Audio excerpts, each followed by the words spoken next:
Hello everybody, welcome back to my channel. Today I'm going to do another ranking video of one of my favorite bands, Kix. As you can see, I got my Blow My Fuse shirt on.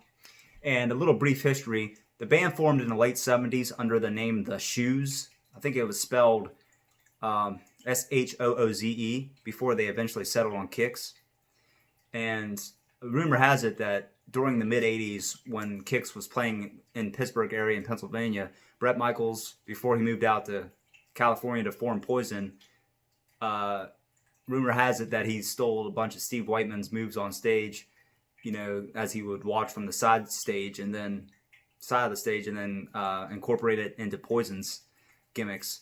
So whether that's true or not, a lot of people say it is. That's a video for another day. And as much as I grew up with loving Poison, I would definitely go to a Kix show any day of the week over Poison. That's just my opinion. So without further ado, here goes the rankings of the 7 Kix albums. Coming in last, number 7, is going to be Cool Kids. This is their sophomore album. I only have it on CD. It was, like the first album was more pop rock. This one is like bubblegum pop, new wave. Don't get me wrong, there's a lot of great new wave music out there, but Kix is not a new wave band because you have, let's see, you got Burning Love, Love Pollution, Loco Emotion, all like 70s, early 80s new wave, and even like 50s era like rock, pop rock. Not that great, but yeah, there are some good songs on here, like Mighty Mouth, which is really hard rocking song. Definitely later into their sound, and maybe even one of the hardest songs they ever made.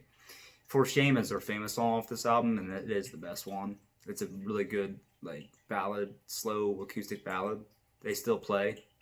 I've seen them many times since I don't live too far from Maryland, and they always come to Pittsburgh all the time, right before Christmas every year it seems now. And the other one that they just recently started playing is Body Talk, the single that has the video of them in a gym singing and dancing with a bunch of girls in leotards, you know, typically 80s stuff. But overall, it's just not a very great record. The title track's not bad either, but the band doesn't like it, and I can see why. So that's number 7. Number 6, I got to go with their debut. I have it on vinyl here. It's not a bad debut actually. Yeah, Yeah, Yeah is like their main concert staple from this album. It's usually like their last song they play. And he always gives a story about taking that girl home to his house and how she pukes up on the floor and everything. It's pretty funny. Atomic Bombs, they recently started playing again. It's a pretty good song. I like Poison, which nobody ever listens to. That song, not the band. Kicks Were for Kids, that's a funny song because, you know, it's like the serial name. And also The Itch. I got the itch, I got it. They play that all the time too. So overall, nothing like spectacular on this album, but it's pretty solid. So number 5, I don't know. It's between these two albums. Sometimes I would have Midnight Dynamite, and sometimes I would have Show Business. But lately, I think I'm going to go with Midnight Dynamite, which was basically the first one on MTV that became when they first started becoming known. And of course the title track's amazing. It's one of my favorite Kix songs. It's a great concert staple, and it's fun just to sing live or in the studio, or you know, just listening to the studio album. Let's see, Walking Away is a decent ballad. Of course you got Cold Shower, which is the most unique Kix song probably ever made. It's like rock with rap sounds, and it's not among my favorites, but it's also been a concert staple for the 30 plus years that it's been out. And Steve Whiteman would also come out with his like umbrella, with a Kix umbrella. But recently, I guess it got stolen because people are pricks and they steal everything. But the last time I saw them, I've seen them 5 or 6 times. Last time I saw them, they didn't play it, which surprised me. And of course, Sex, which is another great song off the album that they still play pretty much every year. And Red Hot Black and Blue is definitely an underrated Kix song. So coming at number 5 is an album that nobody ever talks about, ever. And that is show business. I actually got it on CD too, but since I found it on cassette, it's their least selling album, I think. So I figured I'll show it off the cassette, just because it's a cassette and cassettes need more loving. And this album is like a tale of two albums, basically. The first side is all Kicks style, AC/DC style, hard rock, great song. It's not a weak song on this first side. The second side, though, is more, it's wild in terms of sound, because you have Put Your Money Where Your Mouth Is, which is a great song, another Kick style, AC/DC hard rock song. But then you got She Loves Me Not and I'm Bombed. It's like groovy funk ballads.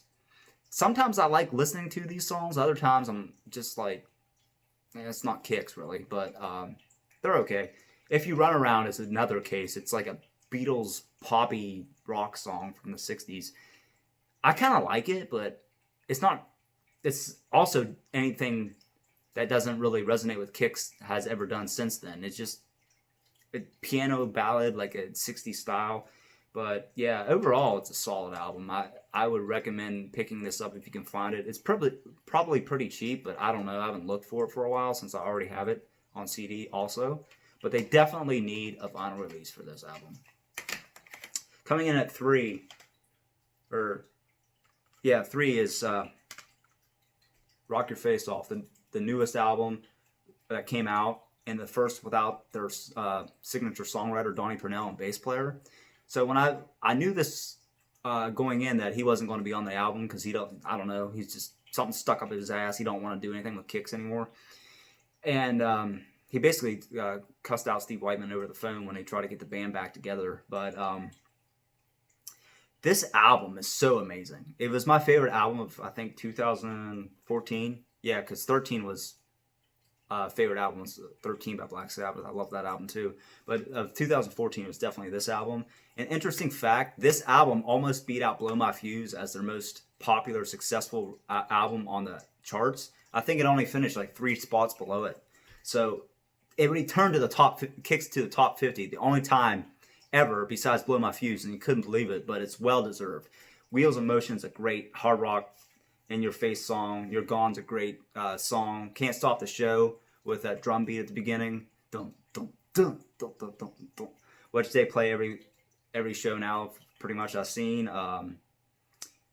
Me Misadventures, another great song. Love Me With Your Top Down, great song. Typical old style Kicks.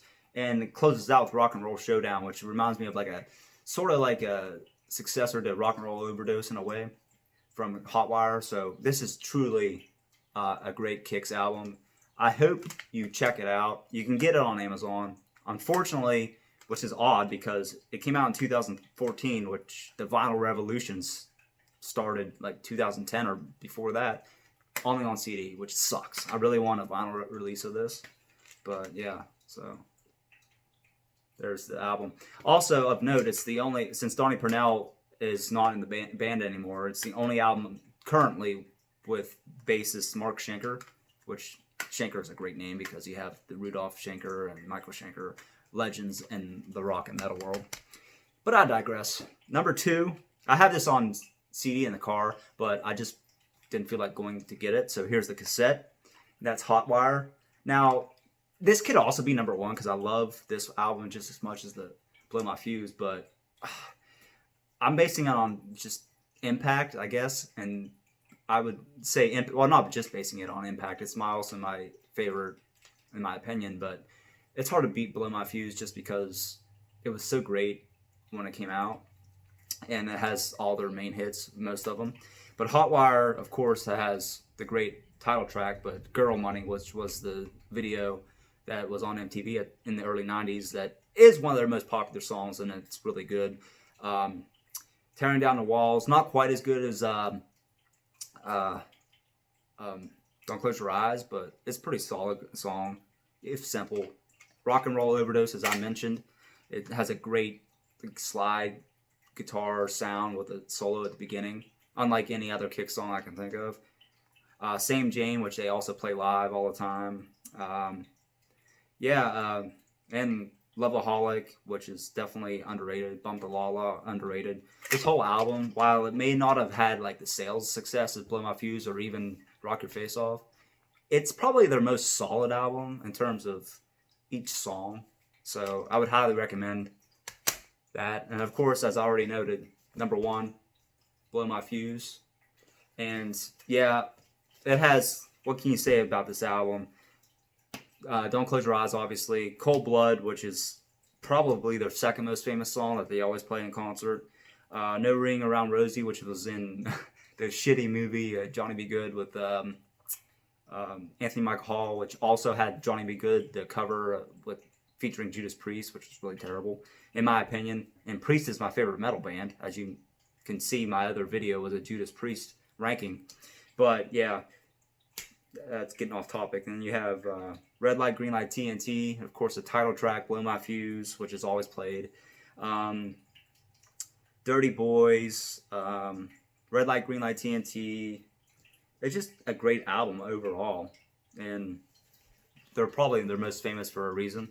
And also, I saw them a couple years ago. I got this. It's the Blow My Fuse 30th anniversary, which is the same album, but it's just remastered. And I know a lot of people don't like remastered, like the Megadeth 2004 remastered was awful. But this is actually really good. They did a really good job on the sound, because the original, the CD I have downstairs, it's not very loud because it's from the 80s, and I guess the production one is strong. The sound is fine. It's just not as, I don't know, bombastic, I guess if the word could be, or it doesn't capture the sound like the later albums do. And this is just the perfect, representation of what a good remastered without changing anything could make it sound like. And they did a great job. And the second disc on this is also basically the demos of Blow My Fuse, every song, but just the original versions. It says from 1984 to 1987. So that's my ranking, and so far the only Kicks ranking video on YouTube that I could see anyway. So I hope you enjoyed it, and as always, if you like my channel, I know I don't have hardly any subscribers, but if you want to subscribe whenever I can make videos, I'll do more ranking videos. So I'm thinking I might do another one soon. So as always, keep on rocking, and I'll see you later.